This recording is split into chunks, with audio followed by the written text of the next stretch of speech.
उसने अपनी मातृभूमि के लिए अपना सब कुछ न्यौछावर कर दिया, लेकिन उसे अपनी मातृभूमि की 2 गज जमीन भी नसीब नहीं हुई।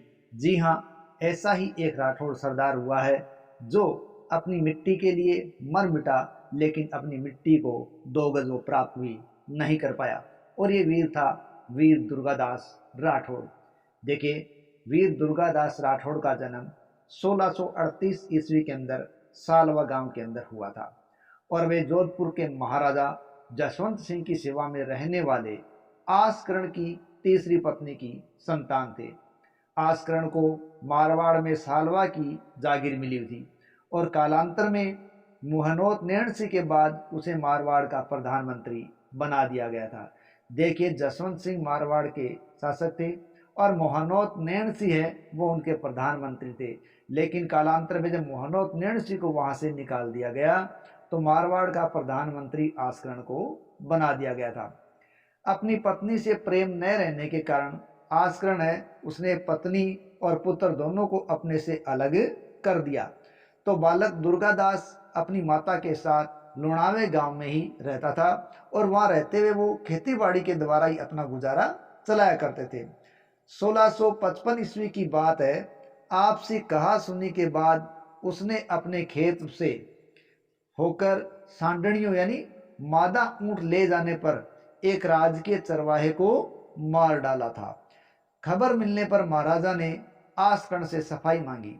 आसकरण ने कहा कि उसके सब बेटे राज्य की सेवा में है और गांव में कोई बेटा नहीं है।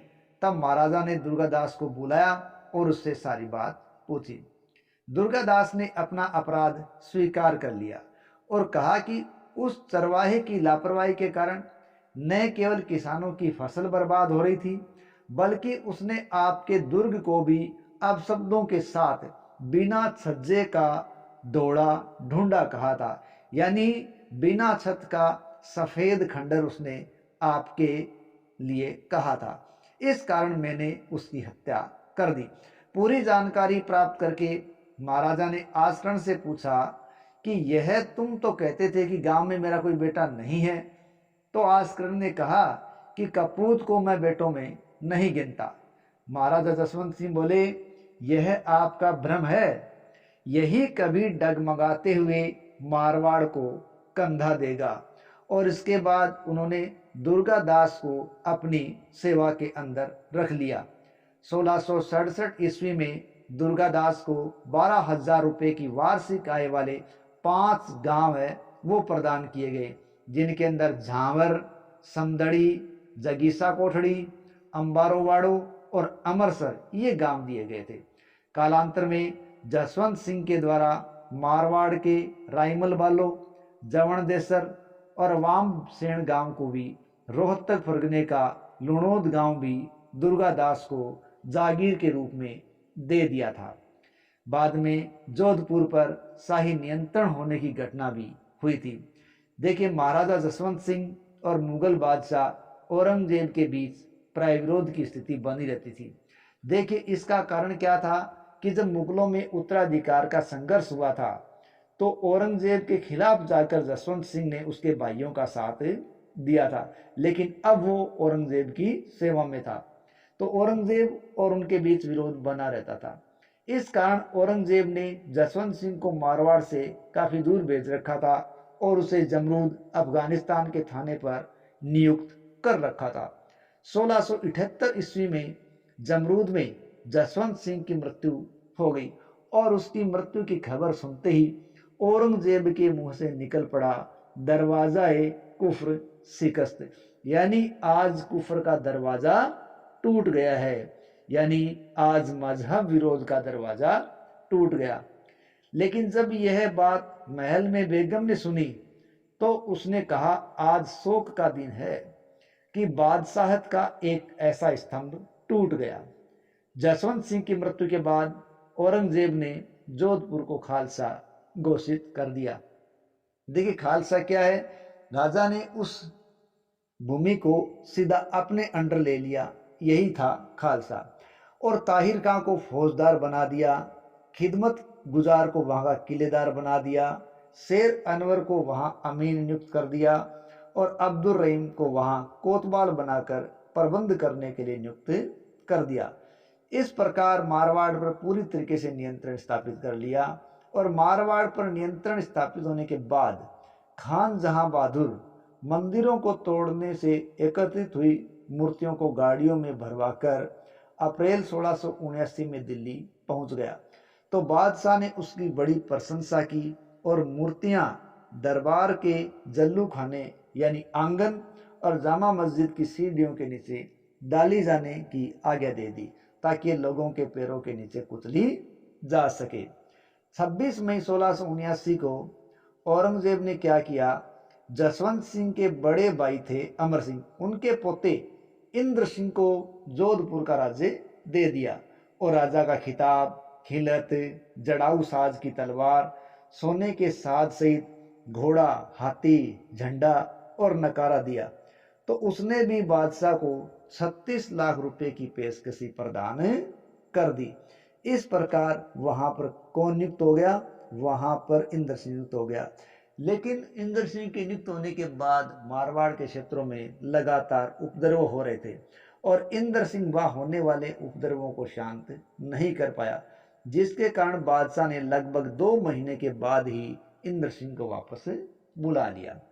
अब देखिए किस प्रकार अजीत सिंह की सुरक्षा राठौड़ सरदार द्वारा की जाती है। देखिए जसवंत सिंह की मृत्यु के बाद राठौड़ सरदार उनकी दोनों रानियों को लेकर जमरूद से रवाना हुए और इस वक्त उनकी दोनों रानियां हैं वो गर्भवती थी, लेकिन उनके पास शाही परवाना नहीं था। इस कारण अटक नदी पर अफसरों ने उनको रोक लिया। इन अफसरों से लड़ाई करके राठौड़ सरदारों ने अटक नदी को पार कर लिया और वहीं पर दोनों रानियों ने 19 फरवरी 1679 को आधे घंटे के अंतराल पर 2 पुत्रों को जन्म दिया था। इस प्रकार से 2 पुत्रों को जन्म देने पर उनके नाम अजीत सिंह और दलथम्बन रखे गए। जोधपुर की ख्यात के अनुसार इन कुंवरों के जन्म का समाचार जब बादशाह को मिला तब बादशाह मुस्कुराया और उसने व्यंग्य से कहा कि बंदा सोचता कुछ है और खुदा उससे ठीक उल्टा करता है, और उसने शाही आज्ञा दी कि बालकों को वहां से दिल्ली लाया जाए।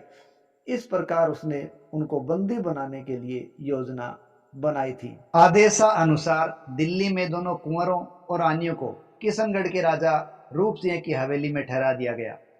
बादशाह की नीयत साफ नहीं थी और ये राठौड़ सरदारों को पता चल गया था, तो राठौड़ सरदार रणछोड़दास, भाटी रघुनाथ, राठौड़ रूप सिंह, राठौड़ दुर्गादास आदि सरदारों ने एक फैसला किया कि यहाँ रहेंगे तो मरेंगे और यहाँ रहकर मरने से हमें कोई लाभ नहीं है। यदि जिंदा रहे तो संघर्ष करके जोधपुर पर अधिकार कर लेंगे। इसलिए प्रमुख राठौड़ सरदारों को दिल्ली से जोधपुर भेज देने का फैसला किया गया। इस योजना का एक लाभ तो ये था कि जोधपुर पहुंचने वाले सरदार वहां अपनी शक्ति को संगठित कर लेंगे और वहीं बादशाह को भी उनके प्रति स्वामी भक्ति पर शक नहीं होगा। इतिहासकार गोपीनाथ शर्मा कहते हैं कि संपूर्ण योजना के पीछे राठौड़ दुर्गादास का ही दिमाग काम कर रहा था। जब राठौड़ सरदार एक एक कर दिल्ली से विदाई लेने लगे तो औरंगजेब ने इनकी शक्ति कम होती देख राज परिवार के प्रति अधिक कठोर नीति अपनानी प्रारंभ कर दी। उसने कोतवाल फौलाद खां को आदेश दिया कि राठौड़ रानियों और राजकुमारों को रूप सिंह की हवेली से हटाकर नूरगढ़ पहुंचा दिया जाए और अगर राठौड़ सरदार इसमें आनाकानी करे तो उन्हें दंडित किया जाए। सौभाग्य से इसके एक दिन पहले ही दुर्गादास और चंपावत सोनिंग अजीत सिंह को लेकर मारवाड़ के लिए निकल गए। बादशाह को जब राजकुमारों के भागने की खबर लगी तो उसने पीछा करने का आदेश दिया। दुर्गादास ने मार्ग में शाही सेना को रोक दिया, जिसके कारण अजीत सिंह सुरक्षित जोधपुर पहुंचने में सफल रहे। इधर बादशाह ने एक जाली अजीत सिंह को लोगों के सामने ला दिया और उस जाली अजीत सिंह का नाम मोहम्मदी राज रख दिया और अपनी पुत्री जेबुनिसा को परवरिश के लिए सौंप दिया गया। लेकिन इधर राठौड़ और सिसोदिया है उनका अब गठबंधन बनने लगा था, क्योंकि अजीत सिंह को लेकर मारवाड़ के सरदार जोधपुर पहुंचे, किंतु जोधपुर पर शाही अधिकार था और शाही अधिकार हो जाने के कारण अजीत सिंह की सुरक्षा वहां निश्चित नहीं हो सकती थी। इसे लेकर राठौड़ सरदार चिंतित थे। इस कारण बालक अजीत सिंह को उनकी विमाता देवड़ा जी की सलाह पर कालिंद्री अर्थात सिरोही भेज दिया गया और यहाँ उसे पुष्करणा ब्राह्मण जयदेव के संरक्षण में रख दिया गया और सुरक्षा के लिए गुप्त रूप से मुकुंद दास खींची को नियुक्त कर दिया गया। महाराजा जसवंत सिंह की सबसे बड़ी रानी जसवंत ते बूंदी के राव छत्रसाल की पुत्री थी। उनकी सौतेली बहन कानन कुमारी का विवाह महाराणा राज सिंह के साथ हुआ था। इस कारण दुर्गादास ने कानन कुमारी के माध्यम से उनके बहनोई महाराणा राज सिंह के पास अजीत सिंह को सुरक्षा देने के लिए प्रार्थना भिजवाई। पूरे मामले से मेवाड़ की सुरक्षा भी जुड़ी हुई थी। इस कारण राज सिंह ने प्रार्थना को स्वीकार करते हुए अजीत सिंह को 12 गांवों सहित केलवे का पट्टा दे दिया। देखिए, मेवाड़ के शासक राणा राज सिंह ही एक ऐसे शासक थे जो अभी तक औरंगजेब से खार खाए हुए थे, क्योंकि औरंगजेब के बस में नहीं थे। औरंगजेब को जब इस बात की जानकारी मिली तो उसने महाराणा राज सिंह को ये कहा कि इस प्रकार आप इसको इजाज़त मत दो या इसको शरण मत दो, लेकिन राज सिंह ने औरंगजेब की बात पर बिल्कुल भी ध्यान नहीं दिया और अजीत सिंह को अपने यहाँ संरक्षण दिए रखा। अब दुर्गादास ने एक नई चाल चली और उसने शहजादा अकबर का विद्रोह करवाने का कार्य किया। दुर्गादास ने महाराणा राज सिंह के साथ मिलकर शहजादे मुअज्जम, जो देबारी के पास उदय सागर पर ठहरा हुआ था, उससे मिले और मुअज्जम को बादशाह के खिलाफ खड़ा करने का प्रयास किया, किंतु मुअज्जम अपनी माता नवाब बाई की सलाह के कारण राजपूतों की इस योजना से सफल नहीं हुआ या राजपूतों की इस योजना में शामिल नहीं हुआ। इसके बाद राठौड़ सरदारों ने शहजादा अकबर को अपने पक्ष में मिलाने का प्रयास किया। यद्यपि इसी दौरान अक्टूबर 1680 ईस्वी में महाराणा राज सिंह की तो मृत्यु हो गई, किंतु नए महाराणा जय सिंह के साथ भी यह वार्ता चलती रही और इसका परिणाम यह निकला कि 1 जनवरी 1681 को अकबर ने नाडोल में स्वयं को बादशाह घोषित कर दिया और राजपूत सेना को साथ लेकर औरंगजेब के विरुद्ध अजमेर के लिए रवाना हो गया। यानी अब राठौड़ और सिसोदिया गठबंधन ने क्या किया, उन्होंने अकबर, जो कि औरंगजेब का ही पुत्र था, उसको औरंगजेब के खिलाफ खड़ा कर दिया था और उसने विद्रोह कर दिया।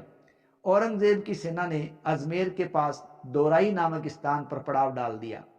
15 जनवरी को औरंगजेब ने छल कपट का सहारा लेते हुए अकबर के मुख्य सेनापति तहव्वुर खां, जो कि अजमेर का फौजदार था और औरंगजेब का साथ छोड़कर अकबर के साथ हो गया था, उस तहव्वुर खां को उसके ससुर इनायत खां, जो कि बादशाह का सेनापति था, उस इनायत खां के द्वारा इस आशय का पत्र लिखकर भिजवा दिया और बुलाया उसे कि यदि वह चला आएगा तो उसका अपराध क्षमा कर दिया जाएगा। अब देखिए उसने ऐसा क्या लिखा था, उसमें लिखा था कि आपका अपराध क्षमा कर दिया जाएगा यदि आप आ गए, यदि आप नहीं आए तो आपकी स्त्रियां सबके सामने अपमानित कर दी जाएंगी और आपके बच्चों को कुत्तों के मूल्य पर गुलामों के तौर पर बेच दिया जाएगा। इस प्रकार का पत्र जब तहव्वुर खां को मिला तो वो घबरा गया और घबरा गया तो वो इस धमकी के कारण सोते हुए अकबर और दुर्गादास को छोड़कर बिना उनको सूचना दिए ही चला गया और औरंगजेब के पास पहुंच गया। जब वहां वो औरंगजेब के पास पहुंचा तो औरंगजेब के शाही नौकरों ने उसे मार डाला। इसके बाद औरंगजेब ने अकबर और राजपूतों के बीच विरोध पैदा करने के लिए एक और चाल चल दी। उसने एक जाली पत्र अकबर के नाम से लिखा और लिखा कि तुमने राजपूतों के साथ खूब धोखा किया है और उन्हें मेरे सामने लाकर खड़ा करके बहुत ही प्रशंसनीय कार्य किया है। अब तुम्हें करना क्या चाहिए, अब तुम्हें ये करना चाहिए कि उनको हरावल में रखना चाहिए, यानी सेना के अगले भाग में उनको रखना चाहिए, जिससे कल प्रातः काल के युद्ध में उन दोनों पर दोनों तरफ से हमला किया जा सके, और यह पत्र किसी तरह दुर्गादास के डेरे में पहुंचा दिया गया, जिसे पढ़ते ही उनके मन में खटका हो गया। दुर्गादास उसी समय अकबर के डेरे पर गया, किंतु अर्धरात्रि के समय उसे किसी भी दिशा में जगाने की आज्ञा नहीं थी। इसके बाद उसने तहव्वुर खां को बुलाने के लिए आदमी भेजे, तो पता चला कि वह तो बादशाह के पास जा चुका है। ऐसे में दुर्गादास का संदेह विश्वास में बदल गया कि उनके साथ धोखा होगा, और प्रातःकाल होने से पहले ही राजपूत सेना अकबर का सामान लूटते हुए मारवाड़ की तरफ चली गई। कुल मिला के औरंगजेब है वो अकबर को उन राजपूतों के संगठन से अलग करने के अपने मंसूबे में कामयाब हो चुका है। इधर जब सुबह हुई तो अकबर ने देखा कि वो अकेला है। वो अकेला पाकर राजपूतों के पीछे भागा। 2 दिन तक वह निराश्रित जान बचाता भागता रहा।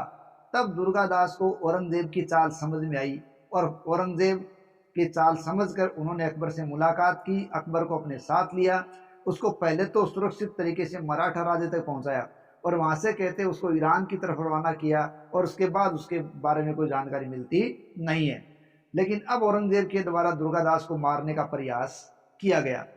जोधपुर में विद्रोह की संभावना से भयभीत औरंगजेब ने क्या किया, 1701 में शहजादे आजम को पत्र लिखा कि वह दुर्गादास को शाही सेवा में भेजने का प्रयास करे।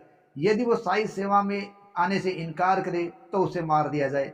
आजम ने धोखे से दुर्गादास को गिरफ्तार करने का प्रयास किया, किंतु संदेह का पूर्व ज्ञान हो जाने के कारण दुर्गादास वहां से बच निकलने में कामयाब हुआ और मारवाड़ पहुंच गया। और दुर्गादास अब मारवाड़ पहुंचा तो उसने मुगल क्षेत्रों में खुल्लम खुल्ला विद्रोह शुरू कर दिया था। इस कारण से स्थितियां बिगड़ती चली गई। इधर शिशु अजीत सिंह है, उसको औरंगजेब के चंगुल से बचाने का सर्वाधिक श्रेय दुर्गादास को ही था। लेकिन दिल्ली से सुरक्षित निकालने के बाद दुर्गादास की योजना अनुसार उसे गुप्त स्थान पर रखा गया था। अप्रैल 1687 में क्या हुआ, दक्षिण से लौटने पर दुर्गादास को यह पता चला कि उसके निर्देशों के बावजूद उसके मारवाड़ लौटने से पहले ही 23 मार्च 1687 को अज्ञातवास से अजीत सिंह को निकाला जा चुका है और पालड़ी गांव में सार्वजनिक किया जा चुका है। ये पालड़ी गांव सिरोही का था। देखिए, वो दुर्गादास जिसने हर कदम कदम पर अजीत सिंह को बचाने का प्रयास किया, बच्चे को लेकर आया, फिर औरंगजेब के चंगुल से निकाला, फिर उसने सिरोही और यहाँ दिल्ली अलग अलग क्षेत्रों से उसको बचा के रखा, मेवाड़ तक पहुंचाया। लेकिन अब उसे पूछे बगैर ही जब अजीत सिंह को सार्वजनिक कर दिया तो उसे बड़ा आघात लगा। इस समय तक दुर्गादास से जो अप्रसन्न राठौड़ सरदार थे वो अब अजीत सिंह के पास इकट्ठे होने लगे थे। अब दुर्गादास भी समझ चुका था कि उसकी स्थिति बदल गई है, यानी दुर्गादास की स्थिति में परिवर्तन आ गया।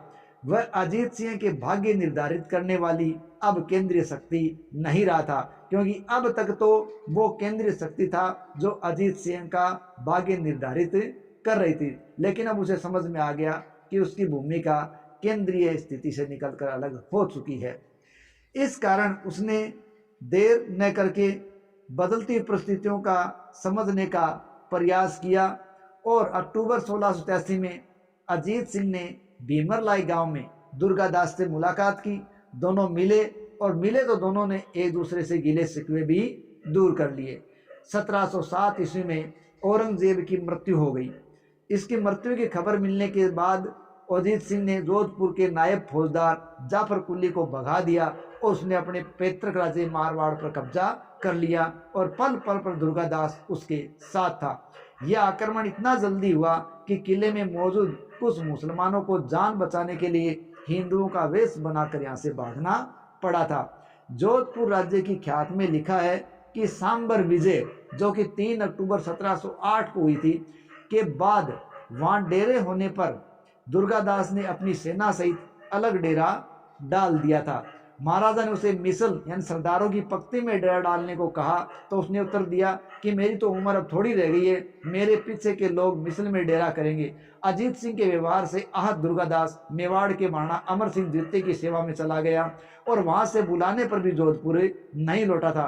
अजीत सिंह ने दुर्गादास की अभिरक्षा में अकबर के बच्चों की सुरक्षा करने वाले रघुराज अंचोरा को सार्वजनिक रूप से कोड़े लगाए थे।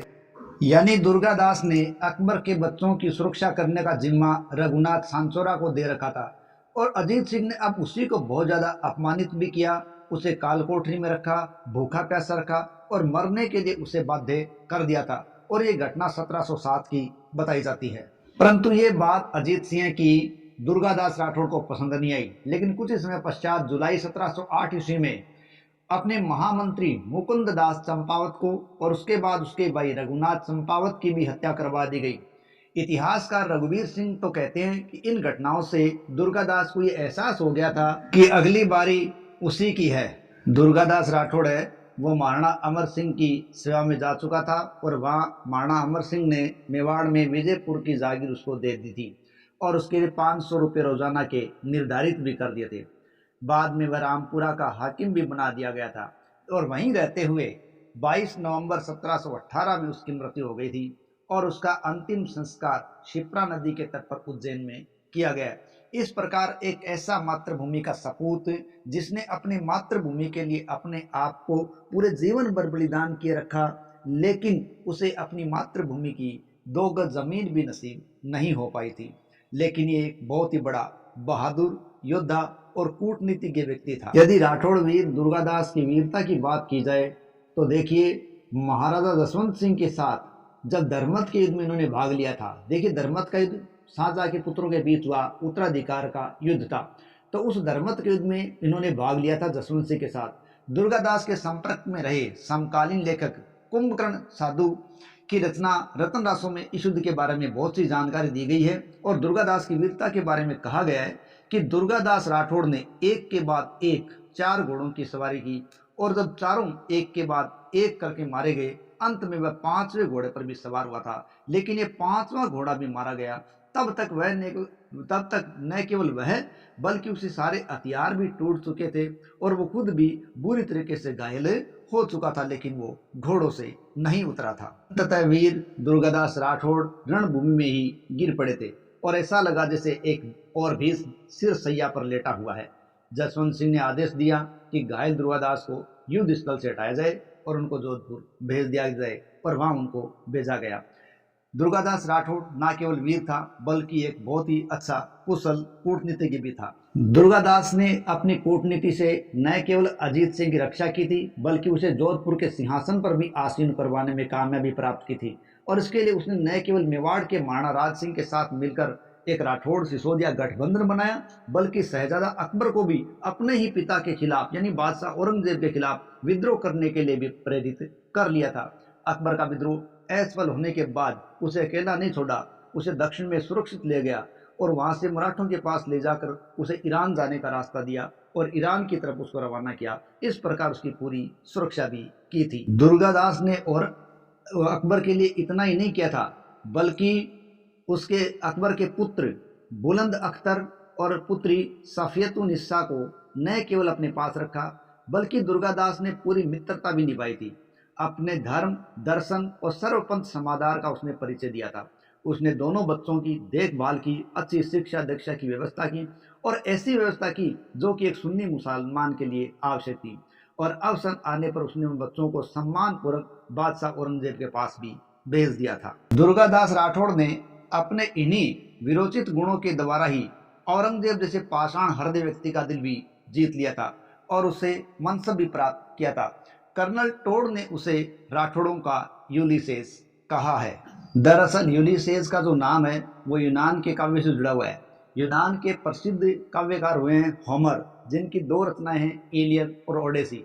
तो उसकी रचना जो इलियड है ओडेसी है, उस ओडेसी का नायक है वो यूलिसेस ही था और उसने उसी प्रकार के कार्यों को अंजाम दिया जैसे कार्यों को अंजाम दुर्गादास ने दिया था। इसीलिए कर्नल टोड ने दुर्गादास को यूलिसेस कहा है। राजस्थान के प्रसिद्ध इतिहासकार हुए हैं गौरीशंकर हीराचंद ओझा। उन्होंने जोधपुर राज्य का इतिहास का दूसरा खंड दुर्गादास राठौड़ को ही समर्पित किया है। इस प्रकार वीर राठौड़ दुर्गादास इस मारवाड़ के या इस राजपुताने की धरती का ऐसा वीर हुआ है जिसने अपनी मातृभूमि के लिए अपना सब कुछ दांव पर लगा रखा था, लेकिन वो इतना बदनसीब निकला कि उसको अपनी मातृभूमि की 2 गज नसीब जमीन भी नहीं मिली और उसे उज्जैन में शिप्रा नदी के तट पर वहीं पर उसका अंतिम संस्कार हुआ और वहीं उसे छतरी बना कर दी गई। इस प्रकार ऐसा अद्वितीय वीर, ऐसा अद्वितीय योद्धा जो युगों युगों तक अपने कार्यों के द्वारा जीवित रहेगा, वो अपनी मातृभूमि का ऐसा बदनसीब लाडला निकला कि वो अपनी मातृभूमि की 2 गज जमीन भी प्राप्त नहीं कर पाया। जय हिंद, जय भारत।